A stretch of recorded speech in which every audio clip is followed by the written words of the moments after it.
Hello everyone, welcome back to Vishnu Smart Info YouTube channel and this is Mallikarjun. So ఈ రోజు last lecture of thermodynamics. So ఈ వీడియోలో మనం Gibbs free energy గురించి main గా detail గా చదవబోతున్నాము. So Gibbs free energy delta G is equal to delta H minus T delta S. ఈ ఫార్ములాలో అప్లికేషన్స్ చాలా మంది కన్ఫ్యూజ్ అవుతారు. సో ఆ కన్ఫ్యూజన్ కి ఒక సింపుల్ ట్రిక్ తోటి నేను చెప్పబోతున్నాను. అండ్ ఆల్సో స్పాంటనిటీకి ఇన్ఫ్లుయెన్స్ చేసే ఫ్యాక్టర్స్, అంటే స్పాంటనిటీ ఆల్రెడీ ప్రీవియస్ వీడియోలో చెప్పాను కదా, ఏదైనా రియాక్షన్ ని జస్ట్ స్టార్ట్ చేస్తే దానికదే కంటిన్యూగా రియాక్షన్ ప్రొసీడ్ అయ్యి ఎండ్ అవుతుంది. సో దాన్ని స్పాంటేనియస్ రియాక్షన్ అంటాం. స్పాంటేనియస్ రియాక్షన్ కి ఎక్స్టర్నల్ ఏజెంట్ అవసరం ఉండదు, అది ఎప్పుడు ఇర్రివర్సిబుల్. అంటే వన్స్ ప్రాసెస్ స్టార్ట్ అయితే మళ్ళీ బ్యాక్వర్డ్ రియాక్షన్ ఉండదు.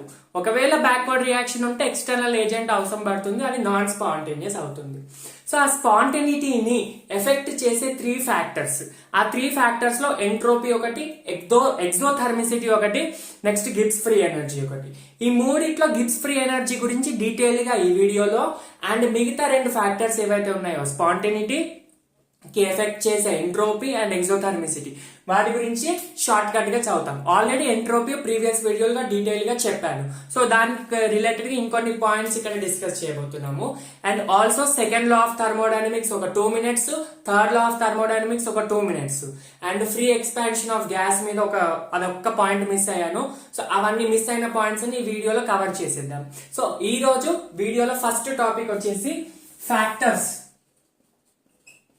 affecting spontaneity. First of all, beta, spontaneity ante enti? Spontaneity, what is spontaneous process? A process which proceeds by itself just by initiating the process. ఏదైనా process ను just initiate చేస్తే దానికి అది continue అయ్యి end అయితే దాన్ని spontaneous process అంటాం. So spontaneous process are always irreversible, ఇది ఒకటి మైండ్ లో ఫిక్స్ అయిపోవాలి. సో దాన్ని ఎఫెక్ట్ చేసి నేను ఏమని చెప్పాను, స్పాంటేనిటీకి డ్రైవింగ్ ఫోర్స్ ఏదని చెప్పాలి. అంటే ఒక రియాక్షన్ స్పాంటేనియస్ అవుతుంది అంటే దాని వెనకాల ఉన్న రీజన్ ఏంటి, దాని డ్రైవింగ్ ఫోర్స్ ఏంటి, దాన్ని నడుపుతున్న దాని యొక్క మెయిన్ ఫ్యాక్టర్ ఏంటి. సో ఆ ఫ్యాక్టర్స్ లో 3 అనేది మెయిన్ గా మనం డిస్కస్ చేస్తాము. సో ఫస్ట్ వచ్చేసి ఎగ్జోథర్మిసిటీ అన్నమాట. ఎగ్జోథర్మిసిటీ అంటే ఏంటి? First of all, what is exothermal reactions? Exothermal reactions అంటే ఏంటి? ఏదైనా రియాక్షన్ లో ప్రోడక్ట్స్ లో ఏదైనా కెమికల్ రియాక్షన్ లో ప్రోడక్ట్స్ ప్లస్ ఎనర్జీ రిలీజ్ అయితే, అంటే ప్రోడక్ట్స్ ప్లస్ ఎనర్జీ రిలీజ్ అయితే దాన్ని ఏమంటాము? ఎగ్జోథర్మిక్ రియాక్షన్స్ అంటాం. ఇంతే కదా. For example, Na moles of A, N2 moles of B reacting to give N3 moles of C and some energy. ఈ ఎనర్జీనే మనం ఇలా ఎనర్జీ ఒకవేళ రిలీజ్ అయితే దాన్ని ఎగ్జోథర్మిక్ రియాక్షన్స్ అంటాం. ఒకవేళ ఇక్కడ మనం ఎనర్జీ యాడ్ చేస్తే దాన్ని ఎండోథర్మిక్ రియాక్షన్స్ అంటాం. సో ఎగ్జోథర్మిసిటీకి స్పాంటేనిటీకి రిలేషన్ ఏంటి చూడండి బెటా. ఇక్కడ రియాక్టెంట్స్, రెండు రియాక్షన్ ని నువ్వు స్టార్ట్ చేసావు, రెండు రియాక్టెంట్స్ ని నువ్వు కంబైన్ చేసావు, అయితే రియాక్షన్ స్టార్ట్ అయింది. సో రెండు రియాక్టెంట్స్ ని కంబైన్ చేసినప్పుడు ఇవి రెండు కెమికల్ బాండ్ ని ఫార్మ్ చేస్తాయి, రైట్? Chemical bond. ఇంకొక పాయింట్, మెయిన్ పాయింట్ ఒకటి గుర్తుపెట్టుకోండి, ఎప్పుడైనా బాండ్ మేకింగ్ అవుతుంది అనుకోండి, బాండ్ మేకింగ్ అవుతే ఎనర్జీ రిలీజ్ అవుతుంది. అర్థమవుతుందా? బాండ్ మేక్ అవుతే ఎనర్జీ రిలీజ్ అవుతుంది, బాండ్ బ్రేక్ అయితే ఎనర్జీ ఇవ్వాల్సి వస్తుంది, అంటే ఎనర్జీ అబ్జార్బ్ అవుతుంది. ఫర్ ఎగ్జాంపుల్, సోడియం క్లోరైడ్ ఉంది అనుకోండి, ఈ NaCl యొక్క అయానిక్ బాండ్ ఏదైతే ఉందో దీన్ని బ్రేక్ చేయాలంటే you have to give some energy, right? Na plus Cl minus ని కంబైన్ చేయాలి అంటే NaCl ఫార్మ్ అయితే ఒక ఎనర్జీ రిలీజ్ అవుతుంది, కంబైన్ అయితే ఎనర్జీ రిలీజ్ అవుతుంది. బ్రేక్ చేయడానికి you have to give the energy. ఇది ఒక పాయింట్ మైండ్ లో ఫిక్స్ చేసుకోండి. 99.99 కేసెస్ లో ఇది 100% వ్యాలిడ్ అనమాట, ఓకేనా? సో ఇక్కడ ఏంటి అంటే N1 moles of A plus B రెండు కంబైన్ అవుతున్నాయి, C ఫార్మ్ అవుతుంది, కొంత ఎనర్జీ రిలీజ్ అయింది. సో ఎప్పుడైనా బాండ్ మేకింగ్ లో ఎనర్జీ రిలీజ్ అవుతుంది. ఓకే బెటా, exothermal reaction because energy is release. మరి స్పాంటేనిటీకి సంబంధం ఏంటి? స్పాంటేనియస్ రియాక్షన్స్ అంటే ఏంటి? స్పాంటేనియస్ రియాక్షన్స్ అంటే ఏదైనా ఫ్రీగా. ఎంట్రోపీ అంటే ఏంటి? ఎంట్రోపీ దేని గురించి చెప్తుంది? స్పాంటేనిటీ గురించి చెప్పేది. ఏదైనా రియాక్షన్ దానికదే ప్రొసీడ్ అయ్యి ఎనర్జీ రిలీజ్ అయితే స్పాంటేనిటీ అంటాం. సో ఇప్పుడు ఇక్కడ ఎనర్జీ రిలీజ్ అయింది. ఈ రిలీజ్డ్ ఎనర్జీ ఏం చేస్తుందంటే ఈ మాలిక్యూల్స్ ని ఫ్రీగా చేస్తుంది. అర్థమవుతుందా? ఈ మాలిక్యూల్స్ ని ఫ్రీగా చేస్తుంది అంటే దీనికి థర్మల్ ఎనర్జీ వస్తుంది. ఆ ఎనర్జీ వల్ల ఇంకా ఫ్రీ మోషన్ జరుగుతుంది. ఇంకా ఫ్రీ మోషన్ జరిగితే ఎంట్రోపీ ఇంక్రీజ్ అవుతుంది. ఎంట్రోపీ ఇంక్రీజ్ అయితే ఆబ్వియస్ గా స్పాంటేనియస్ రియాక్షన్ అవుతుంది. అర్థమైందన్న పాయింట్? ఇక్కడ ఏదైతే ఎనర్జీ రిలీజ్డ్ ఉందో దీన్ని ప్రోడక్ట్స్ కి ఎనర్జీ ప్రోడక్ట్స్ నుంచి రిలీజ్ అయింది కదా, ఈ రిలీజ్ ఎనర్జీ మొత్తం ఈ ఇక్కడ ఉన్న కెమికల్స్ ని ఫ్రీ చేస్తుంది, మోషన్ లో ఫ్రీ అవుతుంది, థర్మల్ ఎనర్జీ వస్తుంది. దాని వల్ల ఏమవుతుందంటే ఫ్రీగా మూవ్ అయితే ఎంట్రోపీ ఇంక్రీజ్ అవుతుంది. ఎంట్రోపీ ఇంక్రీజ్ అయితే obviously what happens, spontaneous reaction జరుగుతుంది, అంటే స్పాంటేనిటీ కూడా ఇంక్రీజ్ అవుతుంది అని అర్థం. సరే మరి all exothermic reactions are spontaneous reactions అంటే ఎస్, ఈ పాయింట్ రాసుకోండి తప్పకుండా. All exothermic reactions are spontaneous. ఇది ఈ ఫ్యాక్టర్ అయితే 100% వ్యాలిడ్. ఎందుకు స్పాంటేనియస్ అయింది? బికాస్ ఎనర్జీ రిలీజ్ అయింది. ఆ రిలీజ్డ్ ఎనర్జీ డ్రైవింగ్ ఫోర్స్ లాగా మారుతుంది రియాక్షన్ పార్టిసిపేట్ అవ్వాలంటే. సరే ఎంట్రోపీతో రిలేట్ చేయకుండా చెప్తాను, ఎంట్రోపీతో రిలేట్ చేయకండి. ఇప్పుడు ఎనర్జీ రిలీజ్ అయింది బయట, ఈ రిలీజ్డ్ ఎనర్జీ ఏమవుతుందంటే ఈ రియాక్షన్ జరగడానికి, రియాక్షన్ ఫార్వర్డ్ అంటే ప్రోడక్ట్స్ ఫార్మ్ కావడానికి యూజ్ అవుతుంది. ప్రోడక్ట్స్ ఫార్మ్ కావడానికి ఒక డ్రైవింగ్ ఫోర్స్ లా మారుతుంది. ఆ మారడం వల్ల రియాక్షన్ ఫార్వర్డ్ డైరెక్షన్ లో ప్రొసీడ్ అవుతుంది. ఏదైతే రియాక్షన్ దానికదే ప్రొసీడ్ అవుతుందో దాన్ని స్పాంటేనియస్ రియాక్షన్స్ అంటాం. అందుకే exothermal reactions are spontaneous reactions. Why?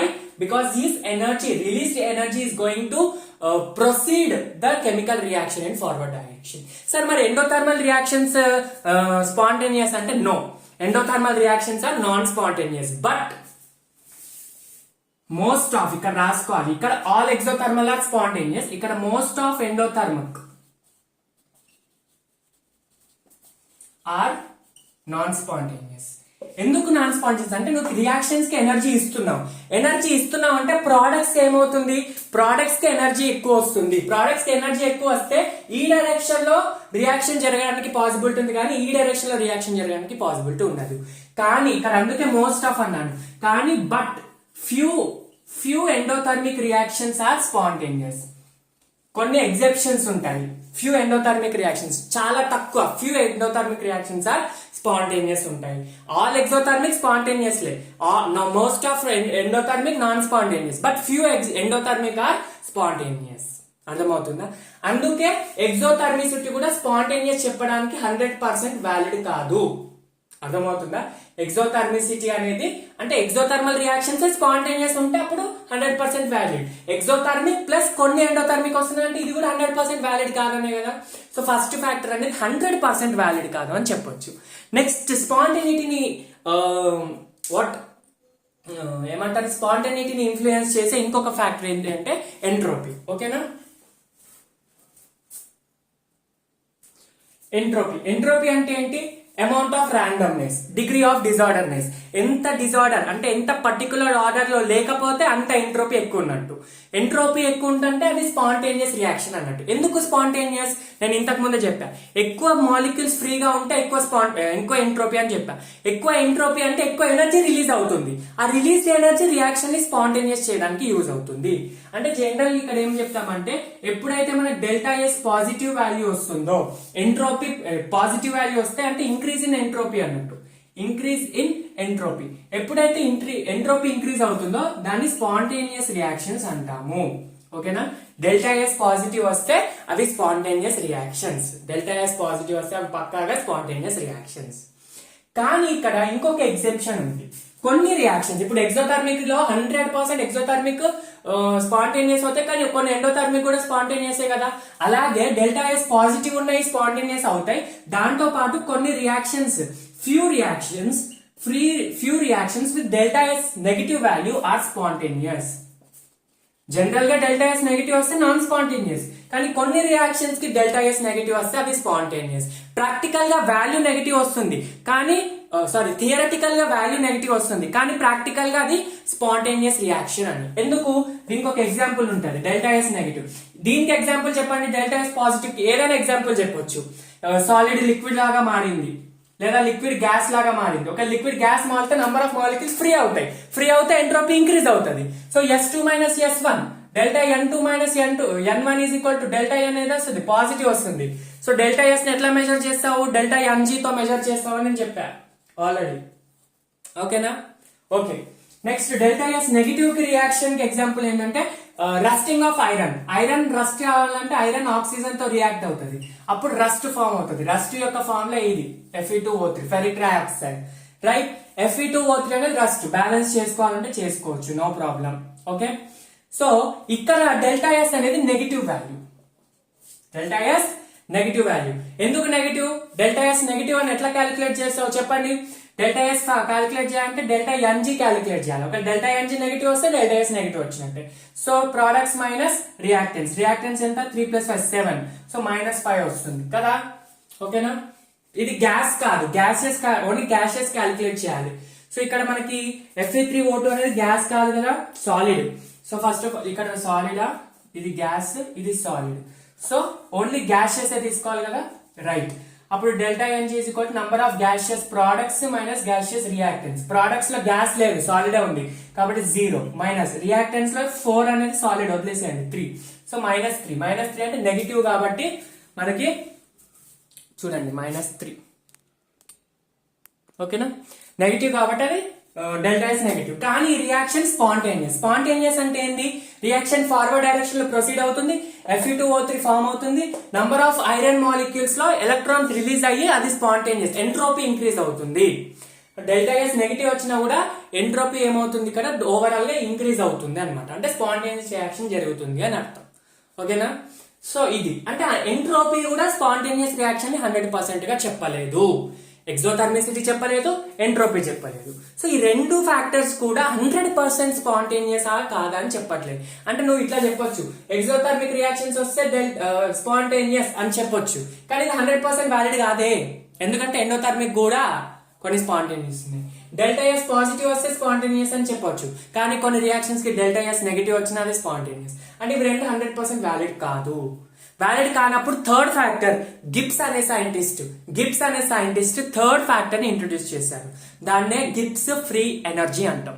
ఓకేనా, ఇన్ని రోజులు మీరు గిబ్స్ ఫ్రీ ఎనర్జీని ఎలా చదువుంటారో నాకు తెలియదు, కానీ ఈ ఫ్యాక్టర్స్ ఎఫెక్టింగ్ లో చదివితే గిబ్స్ ఫ్రీ ఎనర్జీ చాలా easy, very very simple topic అన్నమాట.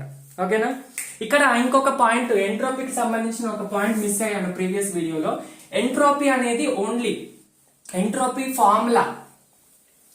ఎంట్రోపీ అనేది ఫార్ములాలో delta S is equal to Q reversible by T అని తీసుకుంటాం, ఇది ఫార్ములాలో.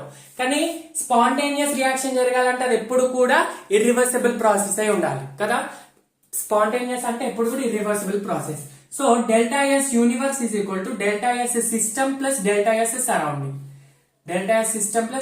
సరౌండింగ్. సో ఈ వాల్యూ మొత్తం గ్రేటర్ దాన్ 0 అంటే పాజిటివ్ ఉంటది. ఎవరికి? ఇర్రివర్సిబుల్ ప్రాసెస్ కి.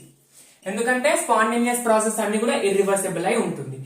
అదే రివర్సిబుల్ ప్రాసెస్ అనుకోండి, delta S negative is equal to delta s universe is equal to system plus surrounding. ఇది ఈక్వల్ టు 0 ఉంటుంది, ఈ మొత్తం వాల్యూ ఈక్వల్ టు 0 వస్తుంది. ఎవరికి?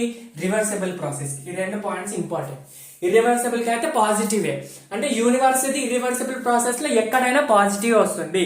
డెల్టా ఎస్ ఈజ్ పాజిటివ్ అంటే ఓవరాల్ గా entropy of universe is increase అవుతుంది. ఓవరాల్ గా ఎంట్రోపీ ఇంక్రీజ్ అవుతుంది అంటే డెల్టా ఎస్ పాజిటివ్. ఎవరికి? ఇర్రివర్సిబుల్ కండిషన్స్ లో. దీన్నే సెకండ్ లా ఆఫ్ థర్మోడైనమిక్స్ అంటారు.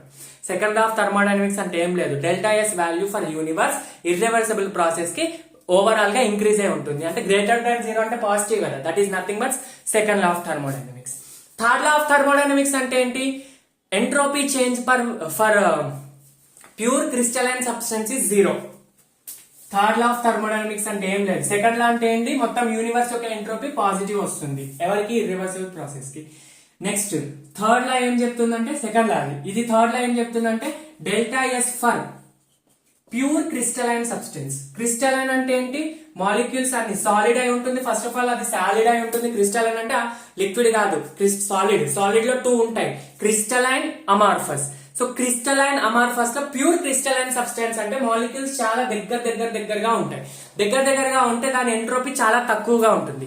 చాలా దగ్గరగా ఉంటుంది కాబట్టి దాని ఎంట్రోపీ చేంజ్ అనేది 0 ఉంటుంది. Delta S is 0 for pure crystalline substance. This is nothing but third law of thermodynamics. వీటి అప్లికేషన్స్ మనకి నీట్ లో లేవు, సెకండ్ లా అప్లికేషన్స్ కూడా నీట్ లో లేవు, అందుకే నేను ఎక్కువ డీటెయిల్ గా చెప్పట్లేదు. ఓకేనా, ఇది ఎంట్రోపీకి సంబంధించింది. సో ఇప్పుడు స్పాంటేనియస్ని ఎఫెక్ట్ చేసే దాంట్లో థర్డ్ ఫ్యాక్టర్ వచ్చేసి గిబ్స్ ఫ్రీ ఎనర్జీ. ఓకేనా, ఎప్పుడైనా ఏదైనా ఒక కొత్త క్వాంటిటీ వస్తుందంటే దాని యొక్క యూనిట్స్, దాని యొక్క స్టేట్ ఫంక్షనా, పాత్ ఫంక్షనా, లేదా ఎక్స్టెన్సివ్ ప్రాపర్టీ, ఇంటెన్సివ్ ప్రాపర్టీ అని చూసుకోవాలి, చాలా important. Next third factor which is affecting the spontaneity is Gibbs free energy. Gibbs free energy. First factor ఏంటి? Exothermicity. Exothermicity is nothing but delta H of reaction negative ఉండాలి. Next factor ఏంటి? Entropy. Entropy అంటే delta S అన్నమాట. So exothermicity అంటే temperature తో కూడా relation ఉంటుంది. అంటే టెంపరేచర్ ని, డెల్టా హెచ్ ని, డెల్టా ఎస్ ని, ఈ మూడింటిని కలిపి గిబ్స్ ఫ్రీ ఎనర్జీతో ఈక్వేట్ చేసి మన గిబ్స్ అనే సైంటిస్ట్ మనకి రిలేషన్ ఇచ్చాడు అనమాట. First of all Gibbs free energy will tell you about the spontaneity of a reaction. About the spontaneity అంటే 100% గా వ్యాలిడ్ ఇది అనమాట. This is 100% valid. Spontaneity, about spontaneity of a reaction. ఓకేనా sir? ఎట్లా చెప్తుంది అంటే డెల్టా జీ ఎప్పుడైనా మనం అబ్సల్యూట్ వాల్యూని క్యాలిక్యులేట్ చేయం, చేంజ్ ఇన్ వాల్యూని క్యాలిక్యులేట్ చేస్తాం. సో డెల్టా జీ నెగిటివ్ ఉంటే అది non spontaneous reaction. Delta G negative ఉంటే spontaneous reaction. Delta G positive ఉంటే అది నాన్ స్పాంటేనియస్ రియాక్షన్. ఇది ఒకటే సింపుల్ ట్రిక్, ఏం లేదు. డెల్టా జీ నెగిటివ్ 100%, అది ఏ కండిషన్ గానీ, ఎక్కడైనా గానీ, ఎవరైనా గానీ డెల్టా జీ నెగిటివ్ ఉంటే that reaction is spontaneous. Delta G positive అంటే that reaction is non spontaneous. ఈ ఫ్యాక్టర్ అనేది 100% వాల్యూ. కాబట్టి this is the most important factor which is affecting the spontaneity. ఇక దీనికి ఎగ్జెప్షన్స్ ఉండవు, ఏమీ ఉండవు. అయితే దీన్ని హెచ్ తో డెల్టా ఎస్ తో రిలేట్ చేసి మనకు ఒక ఈక్వేషన్ ఇచ్చాడు. First of all Gibbs free energy intensive ప్రాపర్టీయా, ఎక్స్టెన్సివ్ ప్రాపర్టీయా? ఏ ఎనర్జీ ఇచ్చినా అది ఎక్స్టెన్సివ్ ప్రాపర్టీ అని చెప్పారు. ఏ ఎనర్జీ ఇచ్చినా అది ఎక్స్టెన్సివ్ ప్రాపర్టీ అని చెప్పారు. సో గిబ్స్ ఫ్రీ ఎనర్జీ ఇది కూడా ఒక ఎనర్జీ కాబట్టి అది ఎక్స్టెన్సివ్ ప్రాపర్టీ. ఎక్స్టెన్సివ్ ప్రాపర్టీ అంటే అమౌంట్ ఆఫ్ మ్యాటర్ మీద డిపెండ్ అవుతుంది. నువ్వు నంబర్ ఆఫ్ మోల్స్ చేంజ్ అయితే గిబ్స్ ఫ్రీ ఎనర్జీ కూడా చేంజ్ అవుతుంది. Next number of moles change అయితే గిబ్స్ ఫ్రీ ఎనర్జీ కూడా చేంజ్ అవుతుంది. ఇది చాలా ఇంపార్టెంట్. ఒక పాయింట్ దగ్గర మీకు ఎలక్ట్రోకెమిస్ట్రీ ఒక పాయింట్ దగ్గర వస్తుంది, అక్కడ డిస్కస్ చేద్దాం. Next state function, path function, heat, work, heat capacity. Heat, work, heat capacity, ఇవి మూడు కాకుండా మిగతా అన్ని state function. So Gibbs free energy కూడా స్టేట్ ఫంక్షన్. స్టేట్ ఫంక్షన్ అంటే ఏంటి? డెల్టా జీ అనేది delta G final minus initial మీద, అంటే ఇనిషియల్ స్టేట్ ఫైనల్ స్టేట్ మీద డిపెండ్ అవుతుంది, మధ్యలో ఏ పాత్ తో సంబంధం ఉండదు. ఓకేనా? ఇది డెల్టా జీ వాల్యూ. అయితే గిబ్స్ అనే సైంటిస్ట్ ఏం చేశాడంటే, నేను చెప్పాను కదా రెండు ఫ్యాక్టర్స్, ఎంట్రోపీ ఇంకా ఎగ్జోథర్మిసిటీ, ఇవి రెండు స్పాంటేనియస్ రియాక్షన్స్ గురించి చెప్తాయి కానీ 100% వ్యాలిడ్ కాదు. ఆ రెండింటిని కంబైన్ చేసి గిబ్స్ ఫ్రీ ఎనర్జీతో 100% వ్యాలిడ్ అయ్యే రీజన్ ని చెప్పారు. అయితే ఫస్ట్ ఆఫ్ ఆల్ ఏంటి, మనకి డెల్టా జీ నెగిటివ్ ఉంటే అది స్పాంటేనియస్ అని చెప్పాలి, డెల్టా జీ పాజిటివ్ ఉంటే అది నాన్ స్పాంటేనియస్. ఇదైతే మైండ్ లో ఫిక్స్ అయిపోవాలి. ఓకేనా? అయితే జీకి, హెచ్కి అండ్ ఎస్కి ఎంట్రోపీ, జీకి, హెచ్కి, ఎస్కి ఒక రిలేషన్ చెప్పారు. ఇది ఆ రిలేషన్ ఏంటది? G is equal to H minus T into S. G అంటే గిబ్స్ ఫ్రీ ఎనర్జీ, హెచ్ అంటే ఎంథాల్పీ, T అంటే temperature, absolute temperature in Kelvin, S అంటే ఎంట్రోపీ. అయితే కెమిస్ట్రీలో ఎప్పుడు కూడా అబ్సల్యూట్ వాల్యూని క్యాలిక్యులేట్ చేయం, వీటిది ఎప్పుడైనా చేంజ్ క్యాలిక్యులేట్ చేస్తాం. సో ఈ మొత్తాన్ని ఇంటూ డెల్టాతో అంటే చేంజ్ తో మల్టిప్లై చేయండి. అప్పుడు delta G is equal to delta H minus delta into TS. ఓకేనా? అయితే ఈ డెల్టాని దీంతో మల్టిప్లై చేయాలంటే, ఎప్పుడైనా దీన్ని మల్టిప్లై చేయాలంటే ఒకదాన్ని కాన్స్టెంట్ పెట్టాలి, ఒకదాన్ని వ్యారీ చేయాలి. అంటే ఫస్ట్ టెంపరేచర్ ని కాన్స్టెంట్ పెట్టి డెల్టా ఎస్ చేయండి, నెక్స్ట్ ఎస్ ని కాన్స్టెంట్ పెట్టి డెల్టా తో చేయండి. అప్పుడు delta G is equal to delta H minus T delta S, ఒకసారి టెంపరేచర్ కాన్స్టెంట్ ప్లస్ ఒకసారి టెంపరేచర్ కాన్స్టెంట్ చేస్తాం. ఓకేనా? నెక్స్ట్ ఇంకోసారి ఏం చేస్తాం అంటే delta G is equal to delta H minus S delta T. ఓకేనా? రెండు వస్తాయి అన్నమాట. రైట్?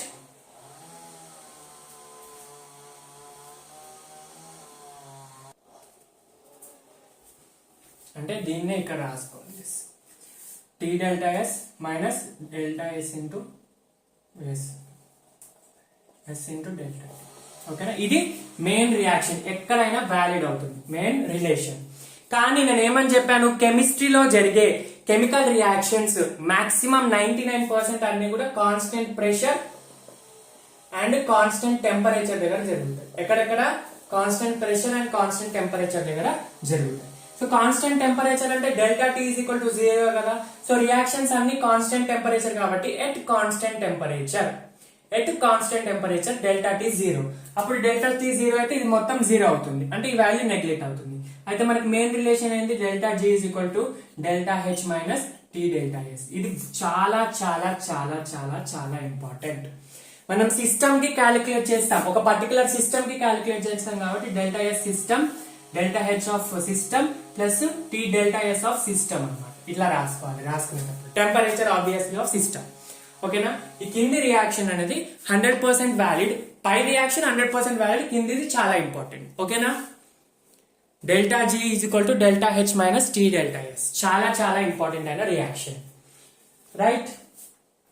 సో ఇప్పుడు సార్ మరి ఇక్కడ రిలేషన్ వచ్చింది కదా, ఈ రిలేషన్ లో ఎంథాల్పీతో డిపెండ్ అవుతుంది, డెల్టా ఎస్ తో డిపెండ్ అవుతుంది. ఇవి రెండు కూడా స్పాంటేనిటీని 100% గా చెప్పలేదు కదా సార్.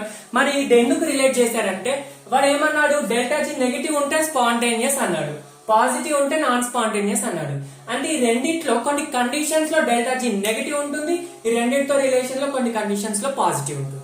సో ఆ ఏ కండిషన్స్ లో డెల్టా జీ నెగిటివ్, మనకు ఓవరాల్ గా ఇవి పాజిటివ్ నెగిటివ్ సంబంధం లేదు. Delta H positive and negative సంబంధం లేదు, డెల్టా ఎస్ పాజిటివ్ నెగిటివ్ సంబంధం లేదు. మనకు ఒకటి ఇంపార్టెంట్ ఏంటంటే డెల్టా జీ నెగిటివ్ ఉంటే అది spontaneous reaction, delta G positive ఉంటే అది నాన్ స్పాంటేనియస్ రియాక్షన్. అర్థమవుతుందా? ఇది ఒక కండిషన్ తోటి మనము ఏంటి మొత్తం చేస్తాం. అయితే మనకి దీంట్లో 6 కండిషన్స్ తీసుకోవాలి. ఏంటంటే ఫస్ట్ డెల్టా హెచ్ నెగిటివ్ తీసుకోవాలి, డెల్టా ఎస్ పాజిటివ్ తీసుకోవాలి, నెక్స్ట్ ఇది పాజిటివ్ ఇది నెగిటివ్, ఇవి రెండు నెగిటివ్ రెండు పాజిటివ్, అట్లా 4 కండిషన్స్ ఇంపార్టెంట్. అంటే డెల్టా హెచ్ నెగిటివ్ ఉంటే ప్రతిసారి అది స్పాంటేనియస్ అని చెప్పట్లేదు కదా, ఎందుకంటే కొన్ని ఎక్సెప్షన్స్ ఉన్నాయి. అంటే నెగిటివ్ తీసుకోవాలి పాజిటివ్ తీసుకోవాలి. డెల్టా ఎస్ కూడా నెగిటివ్ ఉంటే ప్రతిసారి నాన్ స్పాంటేనియస్, ప్రతిసారి పాజిటివ్ ఉంటే స్పాంటేనియస్ అని చెప్పట్లేదు కదా. కాబట్టి డెల్టా ఎస్ ని కూడా ఒకసారి నెగిటివ్ తీసుకోవాలి, ఒకసారి పాజిటివ్ తీసుకోవాలి. అలా మనము ఒక టేబుల్ వేస్తాము. ఈ టేబుల్ చాలా స్టూడెంట్స్ కన్ఫ్యూజ్ అవుతారు. సింపుల్ ట్రిక్ తోటి అదేంటో చూసేద్దాం. ఓకేనా? ఫస్ట్ ఆఫ్ ఆల్ మన క్రైటీరియా ఏంది? Delta G negative, delta G అనేది స్పాంటేనియస్ కావాలి, నెగిటివ్ వాల్యూ కావాలి. నెగిటివ్ కావాలంటే వీటిని ఎలా చేంజ్ చేయాలో చూడండి. నెగిటివ్ కావాలి అని మన కోరిక, కానీ అది పాజిటివ్ అవ్వడానికి కూడా ఛాన్స్ ఉంటుంది కదా. సో నెగిటివ్ ఎప్పుడు అవుతుంది, పాజిటివ్ ఎప్పుడు అవుతుంది, అవన్నీ కూడా చూద్దాం. ఓకేనా? రైట్. చూడండి, ఫస్ట్ మెయిన్ రిలేషన్ అయితే ఇక్కడ రాశాను. Delta G is equal to delta H minus T delta S. అయితే మనకు డెల్టా జీ నెగిటివా పాజిటివా, వీటిని చేంజ్ చేస్తే దీని వాల్యూ ఎలా వస్తుందో చూడండి. ఫస్ట్ కండిషన్, ఫస్ట్ వచ్చేసి ఈ వాల్యూ రావాలంటే ఈ రెండింటిని చేంజ్ చేయాలి. ఫస్ట్ వచ్చేసి దీన్ని నెగిటివ్ తీసుకోండి, దీన్ని నెగిటివ్ తీసుకోండి. Delta H negative, delta S also negative. అప్పుడు ఎలా వస్తుందో చూడండి. First delta H and delta S are negative value. చూడండి, ఇది negative, delta H negative minus T delta S. ఈ డెల్టా ఎస్ వాల్యూ నెగిటివ్ కదా, delta S value negative, negative minus negative into minus, అంటే minus into minus ఏమవుతుంది? Plus అవుతుంది. అర్థమవుతుందా? Delta H value negative, delta H negative minus delta H minus T delta S. Delta S value negative, negative into negative positive అవుతుంది, అంటే మొత్తం ఎలా అవుతుంది? Minus delta H plus minus delta H plus T delta S అవుతుంది. ఇది overall గా reaction. Delta S positive కాదు, negative into negative positive అయింది అనమాట. అర్థమవుతుందా? సింపుల్ మ్యాథ్స్ మీద కాన్సన్ట్రేట్ చేసి వచ్చేస్తుంది. ఓకేనా? ఇది ఓవరాల్ గా. అయితే ఇప్పుడు మనకి డెల్టా జీ నెగిటివ్ కావాలి అనుకో, డెల్టా జీ నెగిటివ్ అంటే స్పాంటేనియస్ కావాలంటే ఈ వాల్యూ నెగిటివ్. ఈ వాల్యూ నెగిటివ్ ఎప్పుడు అవుతుంది? ఈ వాల్యూ నెగిటివ్ ఎప్పుడు అవుతుంది? ఎప్పుడైనా ఒక సింపుల్ ఎగ్జాంపుల్ తీసుకోండి. ఇది 5 ఉంది అనుకోండి. For example delta H is equal to 5, delta S is equal to 3 ఉంది అనుకోండి. ఇప్పుడు -5 ప్లస్ టీ కాన్స్టెంట్ ప్లస్ 3, ఇదంతా 3 ఉంది అనుకోండి. సో -5 ప్లస్ 3 ఎంత అవుతుంది? -2 అవుతుంది. అంటే ఈ డెల్టా ఎస్ కంటే ఈ వాల్యూ ఎక్కువ ఉండాలి కదా, ఈ వాల్యూ ఎక్కువ ఉంటేనే ఇది నెగిటివ్ అవుతుంది. అర్థమైందా కాన్సెప్ట్? సింపుల్ గా డెల్టా జీ నెగిటివ్ రావాలంటే ఈ మైనస్ వాల్యూ ఎక్కువ ఉండాలి, దేనికంటే దీనికంటే. ఈ మైనస్ వాల్యూ ఈ మొత్తానికంటే ఇది ఎక్కువ ఉండాలి. అర్థమవుతుందా? Delta H should be greater than this value, అప్పుడు ఇది నెగిటివ్ వస్తుంది. సింపుల్. ఒకవేళ ఇది 2 తీసుకున్నారు, 3 తీసుకున్నారు, అప్పుడు ఏమవుతుంది -2 + 3 అంటే +1 వస్తుంది. అప్పుడు స్పాంటేనియస్, నాన్ స్పాంటేనియస్ అవుతుంది, పాజిటివ్ అవుతుంది. కానీ మనకేం కావాలి? నెగిటివ్ కావాలి. నెగిటివ్ కావాలంటే ఏం చేయాలి? డెల్టా హెచ్ వాల్యూని అంటే నెగిటివ్ వాల్యూని ఎక్కువ తీసుకొని దాన్ని తక్కువ దాంతో యాడ్ చేస్తే మొత్తం నెగిటివ్ వస్తుంది. అంటే దీని మీనింగ్ ఏంటి? Delta H should be greater than T delta S అన్నమాట. అర్థమవుతుందా? Delta H should be greater than T delta S. ఇక్కడ నుంచి ఇప్పుడు ఈ ఎస్ ని ఇటు పంపియండి. అప్పుడు delta H by delta S is greater than, అర్థమవుతుందా? Delta H by delta S is greater than temperature. అర్థమవుతుందా? అంటే రియాక్షన్ స్పాంటేనియస్ కావాలంటే ఏమవుతుంది? ఈ వాల్యూ దీనికంటే ఎక్కువ ఉండాలి, అంటే టెంపరేచర్ కంటే ఈ వాల్యూ ఎక్కువ ఉండాలి. టెంపరేచర్ కంటే ఇది ఎక్కువ ఉందంటే ఇది ఎట్ లోయర్ టెంపరేచర్ అన్నట్టే కదా. ఈ వాల్యూ దీనికంటే ఎక్కువ ఉందంటే ఎట్ లోయర్ టెంపరేచర్ అన్నట్టే కదా. రాసుకోండి point. For non spontaneous, sorry for spontaneous కదా. ఫర్ స్పాంటేనియస్ రియాక్షన్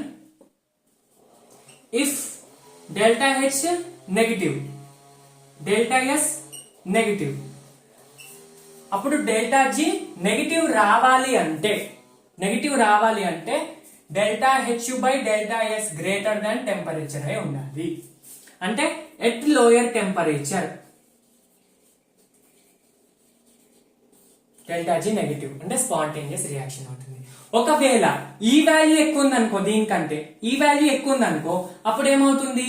ఇప్పుడు ఫర్ ఎగ్జాంపుల్ ఇది 3 ఉంది, ఇది 5 ఉంది. -5 + 3 ఎంత? -3 + 5 ఎంత? +2. అంటే డెల్టా జి పాజిటివ్ వస్తుంది. అంటే దీని మీనింగ్ ఏంటి?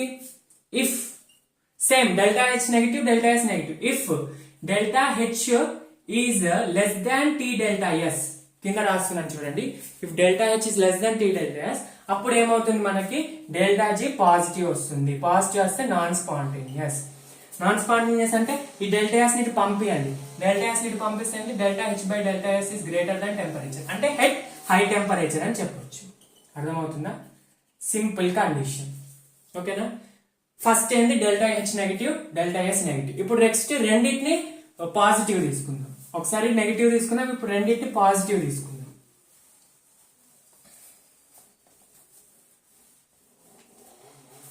ఒకటే మ్యాథమెటికల్ గా మనకు అర్థమైతే సింపుల్ గా ఉంటుంది. రెండు పాజిటివ్ అనుకో, delta G is equal to delta H minus T delta S. ఈ value positive, so plus delta H minus T into ఇది కూడా positive, so plus into minus, ఇది కూడా పాజిటివ్ అంటే plus into minus minus, so T delta S. This minus this is equal to delta G. అంటే ఒకవేళ delta H higher ఉంది అనుకోండి, ఇది తక్కువ ఉంది, సో ప్లస్ 3 - 2 ఎంత అవుతుంది? +1 అవుతుంది. అప్పుడు మనకి పాజిటివ్ వాల్యూ వస్తుంది. కానీ మనకు కావాల్సింది నెగిటివ్ కదా, డెల్టా జి నెగిటివ్ ఉండాలి. నెగిటివ్ ఉంటే అప్పుడు ఏమవుతుంది? నెగిటివ్ ఉండాలంటే ఏం చేయాలి? ఈ వాల్యూ ఎక్కువ ఉండాలి. ఇప్పుడు ఇది 3 ఉంది, ఇది 5 ఉంది అనుకోండి, 3 - 5 ఏమవుతుంది? -2 అవుతుంది. అంటే ఈ వాల్యూ ఎక్కువ ఉండాలి. ఈ వాల్యూ ఎక్కువ ఉండాలంటే delta H greater than T delta S ఉండాలి. ఎప్పుడు ఇది పాజిటివ్ తీసుకున్నప్పుడు, అప్పుడు delta H by delta S is greater than temperature అయి ఉంటుంది. అప్పుడు మనకి delta G negative, delta G is negative at this condition. అంటే టెంపరేచర్ హై ఉండాలి కదా, అంటే ఎట్ హైయర్ టెంపరేచర్ అని రాసుకోండి. తర్వాత మీ అన్నిటికీ ఒక టేబుల్లో రాసిస్తాను. ఓకేనా? ఇది సెకండ్. ఫస్ట్ లో 2 నెగిటివ్ తీసుకున్నాం, ఇప్పుడు 2 పాజిటివ్ తీసుకున్నాం.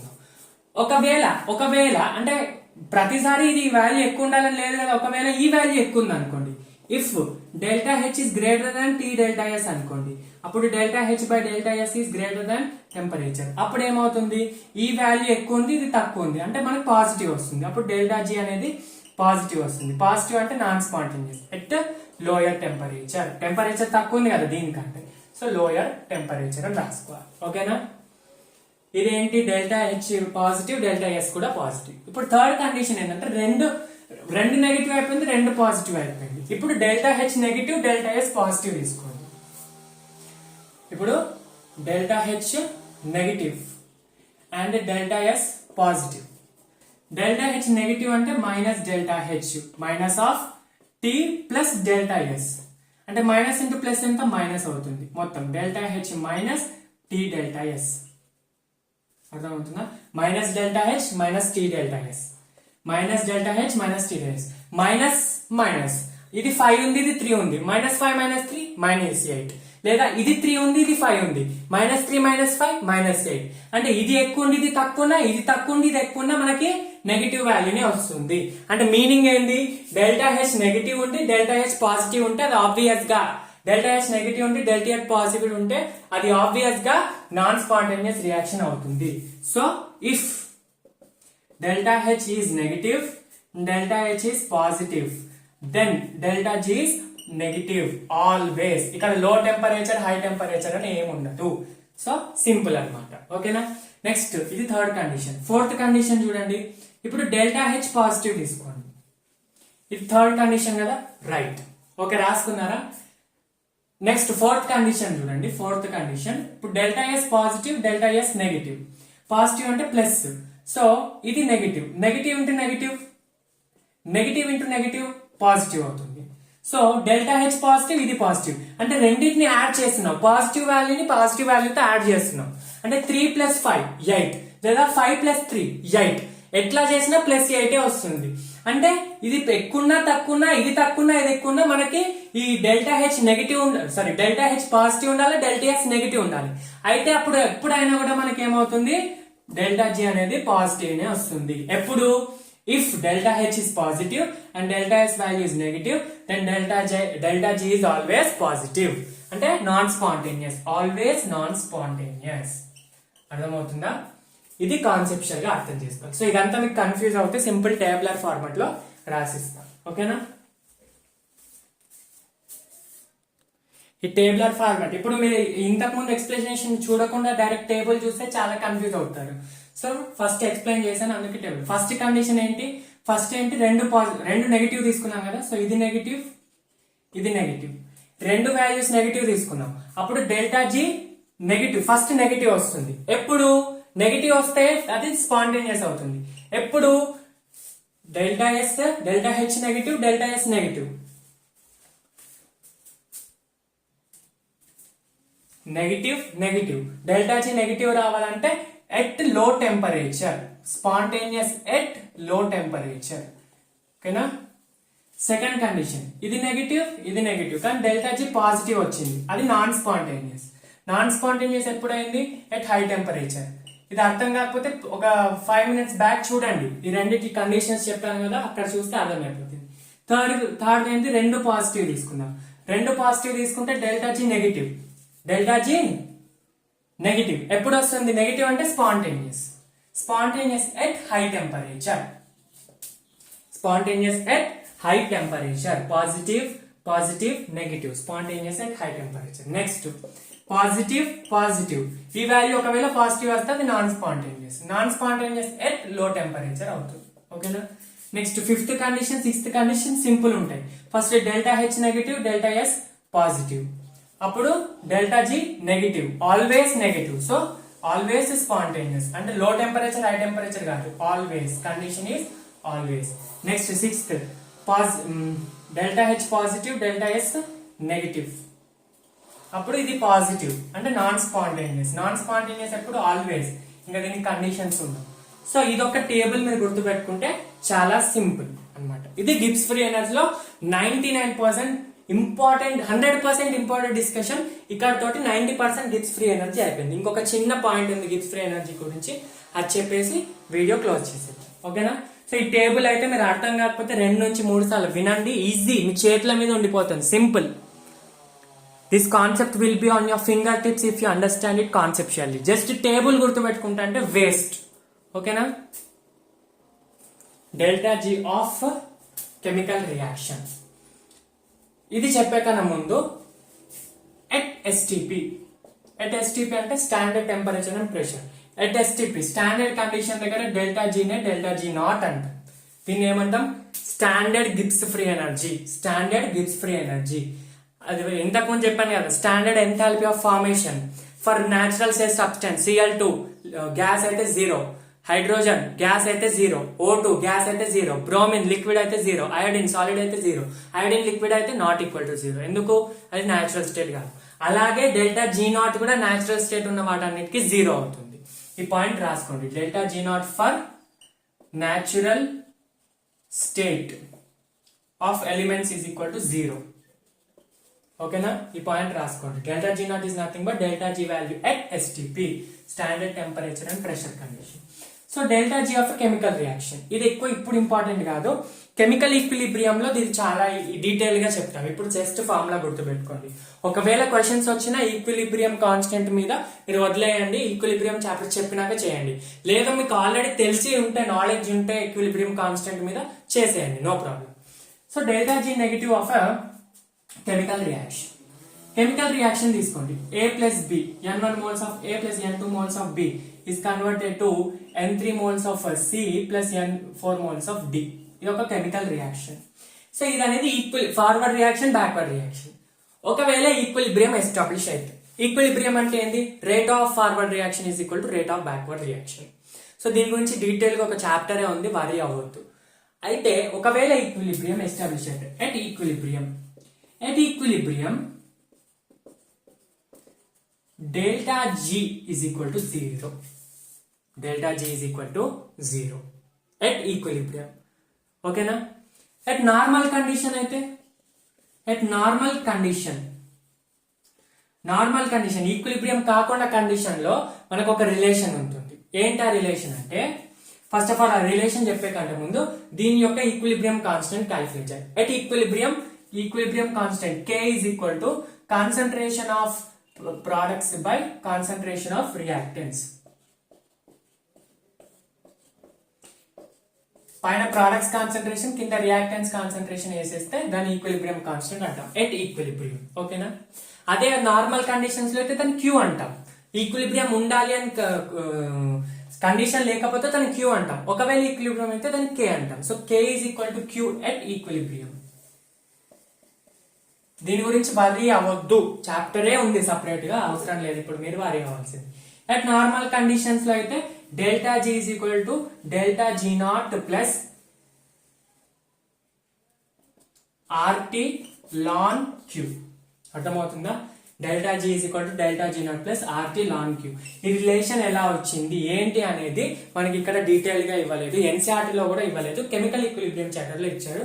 ఇప్పటికైతే గుర్తుపెట్టుకోండి, ఒక కెమికల్ రియాక్షన్ కి అది ఈక్విలిబ్రియం ఎస్టాబ్లిష్ అవ్వకపోని delta G is equal to delta G naught. Delta G naught అంటే ఏంటి? స్టాండర్డ్ కండిషన్స్ లో. ఒకవేళ చూడండి, delta G of reaction calculate చేయాలంటే delta G of products minus delta G of reactants, ఇది అనేది ఎక్కడైనా వ్యాలిడ్. ఒకవేళ డెల్టా జీ నాట్ క్యాలిక్యులేట్ చేయాలంటే delta G naught of products minus delta G naught of reactants. ఓకేనా? ఇవన్నీ సింపుల్ పాయింట్సే, ఆల్రెడీ డిస్కస్ చేశాం కదా. ఒకవేళ ఇఫ్ ఈక్విలిబ్రియం, ఎట్ ఈక్విలిబ్రియం ఏమని చెప్పాను? డెల్టా జీ డెల్టా జీ 0 అని చెప్పాను. సో ఈ వాల్యూ 0 అవుతుంది. ఈ వాల్యూ 0 అవుతే డెల్టా జీ నాట్ 0 కాదు, delta G is equal to 0 at equilibrium, but delta G naught is not equal to 0 at equilibrium. దానికి కూడా ఒక వాల్యూ ఉంటుంది. అప్పుడు ఈ వాల్యూ 0 అవుతే ఏమవుతుంది? Delta G naught is equal to minus RT LN Q. Q అంటే ఈక్విలిబ్రియం దగ్గర K is equal to Q కదా, సో K అని పెట్టేసుకోవచ్చు. So delta G naught is equal to minus RT into ln. Ln అంటే natural logarithm, LN is equal to 2.303 into log. ఓకేనా? దాని వాల్యూని ఇక్కడ రాసుకోండి. అయితే మనకి minus 2.303 RT into log cube K వస్తుంది. సో ఆ కే ప్లేస్ లో మీరు కాన్సన్ట్రేషన్ సబ్స్టిట్యూషన్ చేసుకోవచ్చు. ఈ వాల్యూ ఉందా, ఈ సబ్స్టిట్యూట్ చేసుకోవచ్చు. దాని మీద మనకి ఎన్సీఆర్టీ లో అసలు ఇచ్చాడు క్వశ్చన్స్, కానీ కెమికల్ ఈక్విలిబ్రియం చాప్టర్ చేసిన తర్వాత దీని మీద క్వశ్చన్స్ చేస్తే చాలా యూస్ఫుల్ ఉంటుంది, మీకు అర్థమవుతుంది. ఇప్పుడు జస్ట్ చెప్పాలని చెప్పా, దీని యొక్క రియాక్షన్స్, దీని మీద ప్రాబ్లమ్స్ ఏమి ఇప్పుడు చేయకండి. మీకు ఆల్రెడీ వాల్యూ క్యాలిక్యులేట్ చేయడం తెలిస్తే చేయండి, లేదంటే అవసరం లేదు. ఓకేనా? సో ఇది గిబ్స్ ఫ్రీ ఎనర్జీ మీద చాప్టర్ వీడియో అన్నమాట. సో థర్మోడైనమిక్స్ చాప్టర్ అయితే అయిపోయింది. 6 వీడియోస్ లో మొత్తం థర్మోడైనమిక్స్ కొంచెం లేట్ అయింది, కొంచెం డిలే ఉండే మధ్యలో, కాకపోతే చాప్టర్ అయితే సక్సెస్ఫుల్ గా కంప్లీట్ అయిపోయింది. ఫాస్ట్ అనిపిస్తే లెక్చర్స్ ని 2 to 3 టైమ్స్, ఏ పార్ట్ అయితే మీకు ఫాస్ట్ అనిపిస్తుందో అది వినండి. ఓకేనా? నేనైతే చెప్పాను. ఇంకా ఏం డీటెయిల్ చెప్పాలంటే గిబ్స్ ఫ్రీ ఎనర్జీకి ఒక 2 hours, ఎంట్రోపీకి ఒక 3 hours చెప్పాలంటే చెప్పొచ్చు.